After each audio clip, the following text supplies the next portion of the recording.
Cut ಮಾಡೋದನ್ನ ಫೋನ್ನ ಎಲ್ಲಿ ಕಟ್ ಆಗೈತೆ ಫೋನು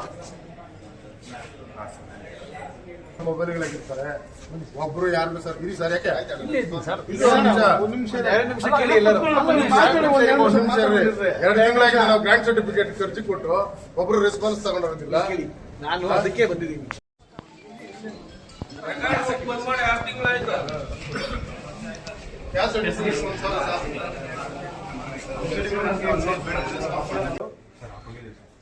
ಡೌನ್ಲೋಡ್ ಮಾಡಿದ್ದೀರಾ? ತೋರಿಸು. ಎಷ್ಟು ಗಂಟೆ ಕಚೇರಿ ಬರ್ಬೇಕು ಎಲ್ಲರೂ?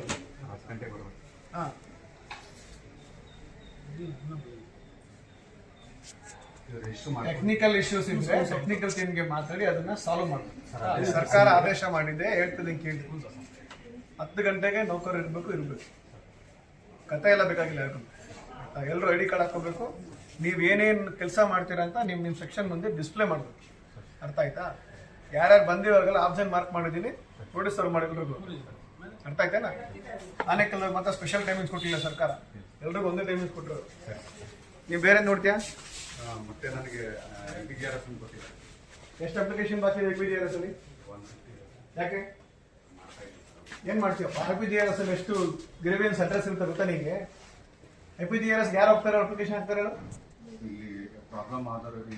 ಎಲ್ಲಿ APJRS ಅಪ್ಲಿಕೇಶನ್ ಹಾಕೋದು ಎಲ್ಲಿ ಗೊತ್ತಾ? ಮತ್ತೆ ಅಲ್ರಿ, CM ಆಫೀಸಲ್ಲಿ ಜನ ಅರ್ಜಿ ಕೊಟ್ಟಿದ್ದಾರೆ, ಅವಾಗೂ ನಾವು ಕೆಲಸ ಮಾಡಲಿಲ್ಲ ಅಂದ್ರೆ ಜನ ಏನ್ ಅನ್ಕೋತಾರೆ ನಮ್ಗೆ? ನಮ್ಮ ಆಫೀಸ್ ಹೇಳ್ತೀನಿ ಕೇಳ, ನನ್ನ ಆಫೀಸ್ ಬಂದ್ರೂ ಸಮಸ್ಯೆ ಇರ್ತದೆ, ನಿಮ್ಮ ಆಫೀಸ್ ಇರ್ತದೆ ಸಮಸ್ಯೆ. ಕಡೆ ಪಕ್ಷ ಜನ AC ಆಫೀಸ್ಗೆ, DC ಆಫೀಸ್ಗೆ, CM ಆಫೀಸ್ಗೆ ಲೋಕಾಯುಕ್ತ ಕಂಪ್ಲೇಂಟ್ ಕೊಡ್ತಾರಲ್ಲ, ಅವುಗಳನ್ನಾರು ನಾವು ಮಾಡ್ಬೇಕಪ್ಪ. ಅವು ಆಗಿಲ್ಲ ನಮ್ಮ ಜನಗಳು ನಮ್ಮ ನಂಬಿಕೆ ಬರೋದೇ ಅವಾಗ. ಆ ಪಿಂಡ್ ತಗೊಂಡ್ಬರ್ತೀನಿ ಅದನ್ನ ಎಲ್ಲ ಈ ಆಫೀಸ್ ಮಾಡ್ತೀನಮ್ಮ. ಅಷ್ಟು ಸ್ಕ್ಯಾನ್ ಮಾಡ್ತೀಯಾ? ಯಾವ್ದು ಮ್ಯಾನುವಲ್ ತಗೊಳಂಗಿಲ್ಲ. ಸ್ಕ್ಯಾನ್ ಮಾಡಿ ಲಾಗಿನ್ ಕಳಿಸ್ತೀಯಾ? ಲಾಸ್ಟ್ 15 days ಅಲ್ಲಿ ಎಷ್ಟು ಅಪ್ಲಿಕೇಶನ್ ರಿಸೀವ್ ಮಾಡ್ಕೊಂಡಿದ್ಯಾ, ಯಾರ ಲಾಗಿನ್ ಎಷ್ಟು ಕಳ್ಸಿದ್ಯಾ, ಆ ಡೇಟಾ ತಗೊಂಡು ಬಾ. ನೀನು ಕಳ್ಸಿರ್ತೀಯಲ್ಲ ಯಾರಿಗೆ, ಅಷ್ಟು ತಗೊಂಡು ಬಾ. ಪೆಂಡಿಂಗ್ ಮೋರ್ ದೆನ್ 7 days ಎಷ್ಟು ಬಾಕಿ ಇದೆ, ಮೋರ್ ದೆನ್ 15 days ಎಷ್ಟು ಬಾಕಿ ಇದೆ.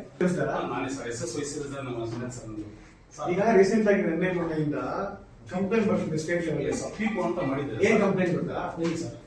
ಎಲಿಜಿಬಲ್ ಇರೋ ಎಷ್ಟೋ ಜನ ಪೆನ್ಷನ್ ಅವರು ವಯಸ್ಸಾಗಿರೋರಿಗೆ ಸ್ಟಾಪ್ ಆಗ್ಬಿಟ್ಟಿದೆ ಪೆನ್ಷನ್. ರೀಸನ್ಸ್ ಸಾವಿರ ಇರ್ಬೋದು, ನಮ್ಮ ಮೇಡಮ್ ಪೆನ್ಷನ್ ಮೊನ್ನೆ ಮೀಟಿಂಗ್ ಅಲ್ಲಿ ಹೇಳಿದಾರಲ್ಲ, ಸ್ಟಾಪ್ ಆಗಿರೋದು ಎಲಿಜಿಬಲ್ ಇರೋದಲ್ಲ, ಫೀಲ್ಡ್ ವೆರಿಫಿಕೇಶನ್ ಪೆಂಡಿಂಗ್ ಇದೆ ಅಂತ ಹೇಳಿದಾರೆ. ಎಷ್ಟು ಮಾಡಿದ್ದಾರೆ ಫೀಲ್ಡ್ ವೆರಿಫಿಕೇಶನ್ ರಿಪೋರ್ಟ್ ತಗೊಂಡು ಅಲ್ಲಿ ಪೆಂಡಿಂಗ್ ಮೀಟಿಂಗ್ ಮಾಡಿ ಡಿಸ್ಕಷನ್ ಮಾಡೋದು ಬೇಡ. ಬಟ್ ನನಗೆ ರೀಸನ್ಸ್ ಬೇಕು, ಎಷ್ಟು ಜನ ಪೆನ್ಷನ್ ನಿಂತೋಗಿದೆ ಆಯ್ತಾ? ಫೀಲ್ಡ್ ವೆರಿಫಿಕೇಶನ್ ರಿಪೋರ್ಟ್ ಬಾಕಿ ಇದೆ, ಅದು VA ಮಾಡೋದು. ಎಷ್ಟು ಜನ VA ಇದ್ದಾರೆ ಆ ಪಿನ್ ತೆಗೆಯಪ್ಪ. ಎಷ್ಟು ಜನ VA ಇರೋದು? ನನಗೆ 35 ಜನ ಇದ್ದಾರೆ ಸರ್. VA ಎಷ್ಟು ಅಪ್ಲಿಕೇಶನ್ ಬಾಕಿ ಇದೆ ನಿಮ್ದು ಮೇಡಮ್? ಫೀಲ್ಡ್ ವೆರಿಫಿಕೇಶನ್ ಒಬ್ಬರಿಗೆ ಎಷ್ಟು ಅಪ್ಲಿಕೇಶನ್ ಬರ್ಬೋದು? ಪೆನ್ಷನ್ ಅದಾಲತ್ ಮಾಡಬೇಕು, ಹೋಬ್ಳಿ ವಯಸ್ಸು ಡೇಟ್ ಫಿಕ್ಸ್ ಮಾಡಿ ನಾನೇ ಬರ್ತೀನಿ. ಬರೀ ಪೆನ್ಷನ್ ಅಷ್ಟೇ ಮಾಡಿದ್ದೀನಿ, ಪೆನ್ಷನ್ ಜೊತೆಗೆ RRT ಕರೆಕ್ಷನ್ಸ್ ಮಾಡ್ಬೇಕು. ಇವತ್ತು ನಾನು RIಗಳಿಗೆ ಹೇಳ್ತೀನಿ, RRT ಕರೆಕ್ಷನ್ಸ್ ಏನ್ ಬರುತ್ತೆ ಅದು ಪೆನ್ಷನ್ ಅದಾಲತ್ ಮಾಡೋದಕ್ಕೆ ಡೇಟ್ ಫಿಕ್ಸ್ ಮಾಡಿ ನಾನು ಬರ್ತೀನಿ. ಎವ್ರಿ ಫ್ರೈಡೆ ಬರ್ತೀನಲ್ಲ, ಬೆಳಗ್ಗೆ ಒಂದು half an hour 1 hour ಅಲ್ಲಿ ಹೋಗ್ಬಿಟ್ಟು ಆಮೇಲೆ ಬರ್ತೀನಿ. ಸದ್ಯನಪ್ಪ ಪ್ರಿಂಟ್ಔಟ್ ತಗೊಂಡ್ಬಂದಿಲ್ಲ. ನನಗೆ ರೀಸೆಂಟ್ ಮಾಡಿಲ್ಲ ಅನ್ನೋ ಕಾರಣಕ್ಕೆ ಅವ್ರು ಕೆಲಸ ಆಗ್ತಾರಲ್ಲ. ನಿಮ್ಮವ್ರು ಏನ್ ಹೇಳ್ತಾರೆ, ನಮ್ ಕೆಲಸ ಅಲ್ಲ ಸರ್, ರೆವಿನ್ಯೂ ಮಾಡ್ಬೇಕು ಅಂತ ನಿಮ್ಮವ್ರು ಹೇಳ್ತಾರೆ. ಜನಗಳಿಗೆ ರೆವಿನ್ಯೂ ಅವ್ರದ್ದು ಸರ್ವೇರ್ದೆಲ್ಲ ಗೊತ್ತಿರಲ್ಲ. ಅದು ಅಷ್ಟು ಮೋದಿನಿ ಅಪ್ಲಿಕೇಶನ್ ಪ್ರಿಂಟ್ಔಟ್ ತಗೊಂಡ್ ಬನ್ನಿ, ನಾನು ಈಗ ಮೀಟಿಂಗ್ ಮಾಡಿ ರಿವ್ಯೂ ಮಾಡ್ತೀನಿ. ಕರೆಕ್ಷನ್ ಮಾಡೋದು ನಾನಲ್ಲ, ನಾನು ಮಾಡ್ಕೊಡ್ತೀನಿ. ಅದನ್ನ ಪ್ರಿಂಟ್ಔಟ್ ಬೇಕು. ಈಗ M3 ಅಲ್ಲ, ಈಗ M3 1 and 2 ಎಲ್ಲ ಮುಗಿತಾ? ಯಾವ್ದಿಲ್ಲ ಅಲ್ಲ, ಟೋಟಲ್ ಅಪ್ಲಿಕೇಶನ್ ಇದೆ ಸರ್, ಬಂದಿದೆ ಸರ್, ನೆನ್ನೆ ತಗೊಂಡ್ಬಂದಿದೆ ಸರ್. ಎಲೆಕ್ಷನ್ ಅಲ್ಲೇ ಮೀಟಿಂಗ್ ಮಾಡ್ತೀವಿ. ಈಗ ಫೀಲ್ಡ್ ವೆರಿಫಿಕೇಶನ್ ಬಾಕಿ ಇದೆ, ಯಾಕೆ ಬಂದಿರಮ್ಮ? ಬರ್ತಾ ಇಲ್ಲ. ನಾನು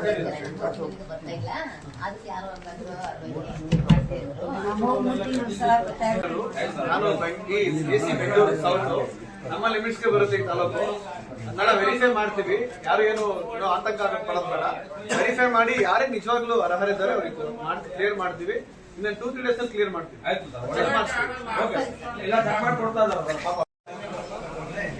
ತಹಸೀಲ್ದಾರ್ಗೆ ಎಲ್ಲರೂ ಹೇಳಿದ್ದೀವಿ, ಅದಕ್ಕೆ ಇವತ್ತು ನಾನು ಮೀಟಿಂಗ್ ಮಾಡಕ್ ಬಂದಿದ್ದೀನಿ. ನೀವು ಚೆಕ್ ಮಾಡಿಸ್ಕೊಳ್ಳಿ, ನಾನು VA ಮೀಟಿಂಗ್ ಮಾಡಿ ಕ್ಲಿಯರ್ ಮಾಡಿಸ್ಕೊಡ್ತೀನಿ.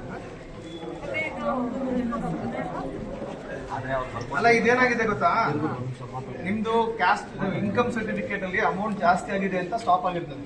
ಈಗ ನಾವು ವೆರಿಫೈ ಮಾಡೋರು ಸರಿ ಮಾಡ್ತಾರೆ, ನೀವೆಲ್ಲ ಗಾಬರಿ ಆಗೋದು ಬೇಡ. ಒಂದ್ 2-3 ದಿನ ಸರಿ ಹೋಗ್ತೀವಿ, ಚೆಕ್ ಮಾಡಿಸ್ಕೊಳ್ಳಿ ಸರ್. ಇನ್ಕಮ್ ಸರ್ಟಿಫಿಕೇಟ್ 1,20,000 ಕೊಡ್ತಾರೆ. ಕೊಡೋದು ಯಾರು? ಗ್ರೇಡ್ 2 ತಹಸೀಲ್ದಾರ್. ಇನ್ಕಮ್ ಜಾಸ್ತಿ ಇದೆ ಅಂತ ಹೇಳಿ ಸ್ಟಾಪ್ ಮಾಡೋದು ಯಾರು? ಅಲ್ಲ, ಅಧಿಕಾರಿಗಳೇ. ಅವ್ರು ಹೇಳ್ತಾರೆ ಮಾನದಂಡಗಳ ಪ್ರಕಾರ ಕೊಟ್ಟಿದ್ದೀವಿ ಅಂತ. ಅಪ್ಲಿಕೇಶನ್ ಇಲ್ಲ ಏನಾಗುತ್ತೆ, ಅರ್ಜಿನ ರೈಸ್ ಮಾಡುವಾಗ ಇನ್ಕಮ್ ನ ನೀವು ಡಿಸ್ಕ್ಲೋಸ್ ಮಾಡ್ಬೋದು, ನಾವು ಇನ್ಕಮ್ ಕೊಡೋದಲ್ಲ. ನಿಮ್ಮ ಆದಾಯ ಎಷ್ಟು ಅಂತ ಯಾರು ಘೋಷಣೆ ಮಾಡೋದು? ಘೋಷಣೆ ಮಾಡ್ತಾರೆ. ನೀವು ಹೇಳ್ತಾ ಇರೋದು ಏನ್ ಗೊತ್ತಾ, ಪ್ರೊಸೀಜರ್ ಹೇಳ್ತೀನಿ. ನಾನು ತಹಶೀಲ್ದಾರ್ ಕೆಲಸ ಮಾಡಿ ಬರ್ತೀನಿ. ಅರ್ಜಿ ಹಾಕುವಾಗ ವ್ಯಕ್ತಿ ಆದಾಯ, ನನ್ನ ಆದಾಯ ಎಷ್ಟು ಅಂತ ನಮ್ಗೆ VA ಹೆಂಗ್ ಗೊತ್ತಿರ್ತದೆ? ನೀವು ಆದಾಯ ಫಿಲ್ ಮಾಡ್ತೀರಿ, ಅದನ್ನು ಟೈಪ್ ಮಾಡ್ತೀರಿ. ಕೆಲವೊಂದು ಟೈಮ್ ನೀವೇ ಏನ್ ಮಾಡ್ತೀರಿ, ಕಡಿಮೆ ಹಾಕಿ ಜಾಸ್ತಿ ಹಾಕಿ ಅಂತ ಮಾಡ್ಸಿರ್ತೀರಿ. ಈಗ ಏನಾಗ್ತದೆ, ಸಾಫ್ಟ್ವೇರ್ ನಲ್ಲಿ ಎಲ್ಲವೂ ಗೊತ್ತು ನಿಮ್ಗೆ. ಆಧಾರ್ ಕಾರ್ಡ್ಗೆ RTC ಲಿಂಕ್ ಆಗಿದೆ, ಆಧಾರ್ಗೆ ಪ್ಯಾನ್ ಲಿಂಕ್ ಆಗಿದೆ, ಪ್ಯಾನ್ಗೆ ಬ್ಯಾಂಕ್ ಅಕೌಂಟ್ ಲಿಂಕ್ ಆಗಿದೆ ಇಲ್ವಾ? ಎಲ್ಲರಿಗೂ ನಾವು ಫುಡ್ ಐಡಿ ಮಾಡಿದೀವಿ. ಫುಡ್ ಐಡಿನಲ್ಲಿ ಆಧಾರ್, ಪ್ಯಾನ್ ಎಲ್ಲ ಲಿಂಕ್ ಆಗಿದೆ. ಅದರ ಬೇಸ್ ಮೇಲೆ ಅಪ್ಲಿಕೇಶನ್ ರೈಸ್ ಆಗಿರುತ್ತೆ.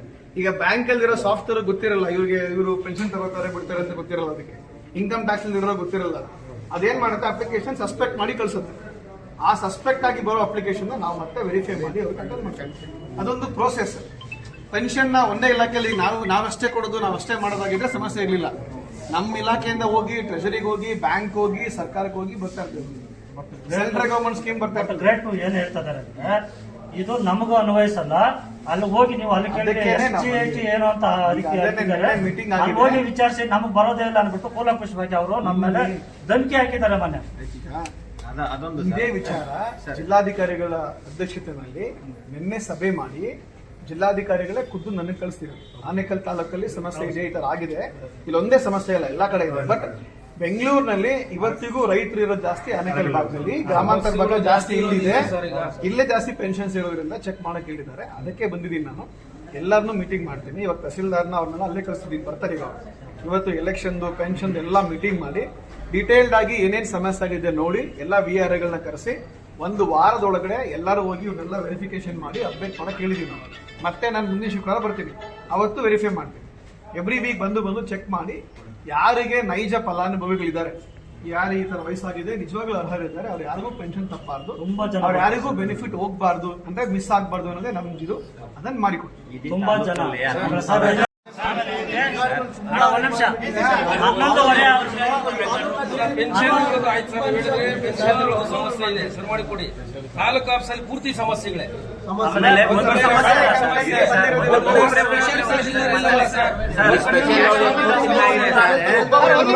ಒಬ್ಬರು ಮಾತಾಡ್ರಿ, ಯಾರೇ ಮಾತಾಡಿ ಒಬ್ಬೊಬ್ರು ಒಂದೊಂದು ವಿಷಯನೇ ಮಾತಾಡಿದ್ರೆ ನಾನು ರಿಪ್ಲೈ ಕೊಡ್ಬೇಕು. 3 ತಿಂಗಳಾಗಿದೆ ಸ್ಪೆಷಲ್ ಇದ್ದೀರಾ?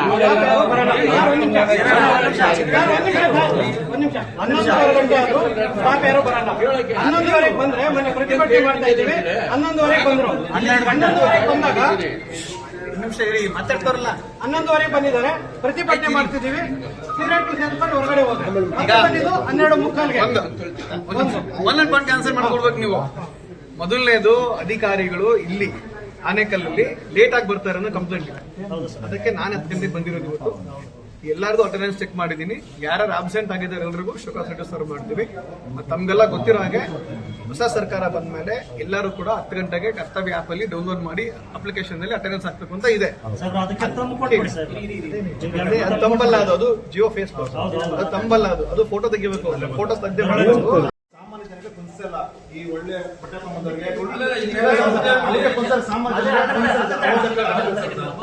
ತುಂಬಾ ಏನಾಗಿದೆ ಅಂದ್ರೆ ಸಾಮಾನ್ಯ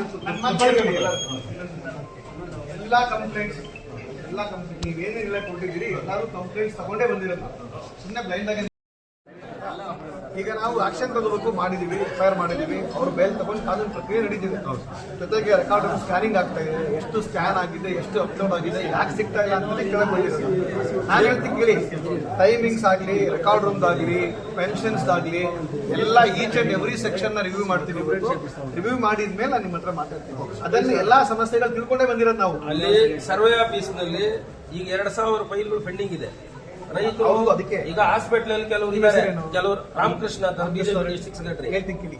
ನಾನು ತಹಸೀಲ್ದಾರ್ ಅಷ್ಟೇ ಹೋಗಿಲ್ಲ, ಅದಕ್ಕೇನೆ ಸರ್ವೆ ಇಲಾಖೆ ಹೋಗಿದ್ದೆ. ಹೌದು ಸರ್. ಎಡಿಎಲ್ಆರು ತಹಸೀಲ್ದಾರು ಒಂದು 2 ಜೊತೆಗೆ ಇದಾದ್ಮೇಲೆ ತಾಲೂಕ್ ಲೆವೆಲ್ ಎಲ್ಲ ಅಧಿಕಾರಿಗಳು ಮೀಟಿಂಗ್ ಕರೆದಿದ್ದೀನಿ. ಆನೇಕಲ್ ತಾಲೂಕ್ ಪಂಚಾಯತಿಗೆ ನಾನು ಅಡ್ಮಿನಿಸ್ಟ್ರೇಟರ್ ಇದ್ದೀನಿ. ತಾಲೂಕ್ ಮಟ್ಟ ಅಧಿಕಾರಿಗಳನ್ನ, ಪುರಸಭೆ ಅಧಿಕಾರಿಗಳು ಮೀಟಿಂಗ್ ಕರೆದಿದ್ದೀನಿ. ಒಟ್ಟಾರೆ ಸೀನಿಯರಿಟಿಯಲ್ಲಿ ಕುತ್ಕೊಂಡಿದೆ ಅಂತ ಕೇಳ್ಕೊಳ್ಳಿ. ಕೇಳಬೇಕು, ನಾನು ಆನ್ಸರ್ ಮಾಡಕ್ ಬಿಡ್ಬೇಕು. ನೀವು ಸುಮ್ಮನೆ ನೀವೇ ಕೇಳೋದಲ್ಲ. ಅದ್ ಬಿಡಿ, ಆಮೇಲೆ ಮಾತಾಡಿ. ಒಂದೊಂದು ಮಾತಾಡ್ಬೇಕು ನೀವು.